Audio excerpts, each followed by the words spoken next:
friends, welcome back. Are you enjoying this little series in the disciplines from the cross? I hope you've shared it. I hope that you've had time to think about it. You're not so busy that you are not able to sit back, close your eyes, center down and reflect. That's the most important part of this exercise. We're talking about the sayings on the cross and finding a discipline in every saying that the Lord Jesus made on the cross. When someone is hanging on a cross, suffering and dying, not able to breathe, in extreme pain, for him to say words, for him to even bother to say words, makes us want to listen carefully as to what he's saying. We lean over onto a dying man and we want to listen to every last whisper, every last breath.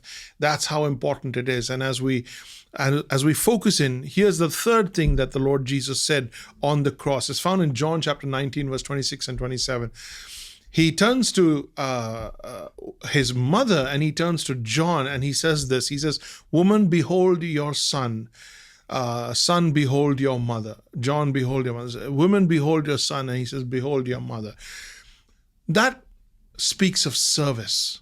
That speaks of service. In a powerful display of responsibility, Jesus hands the responsibility of his mother as the first son over to John the disciple. Here is a cover of both social as well as spiritual care. Jesus is dying. Jesus is the first son. Jesus is a Jewish son, and his responsibility is towards his mother. And in doing God's will and putting ministry first, he made sure that his ministry to his kith and kin, to his people, to his loved ones was intact. This was an act of service just before he died. Jesus knew he would rise again. So sometimes I wonder, why didn't he do it later? He would have had a great chance to discuss this in detail. Why didn't Jesus talk about it later? But it was in his dying moments that his loved ones would feel the greatest sense of loss and despair. They were mourning, they were groaning, they knew he was dying. They knew this was it. That is the moment you need ministry. That is the moment you need that love and affection, that assurance. Hence, the assurance was most appropriate at that moment. So while we focus on being right with God, we cannot forget to do right for people around us. Let me say that again. While we focus on being right with God, we cannot forget to do right for people around us.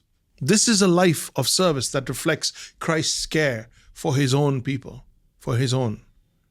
So let's make it a habit to consider who are the ones we are responsible for.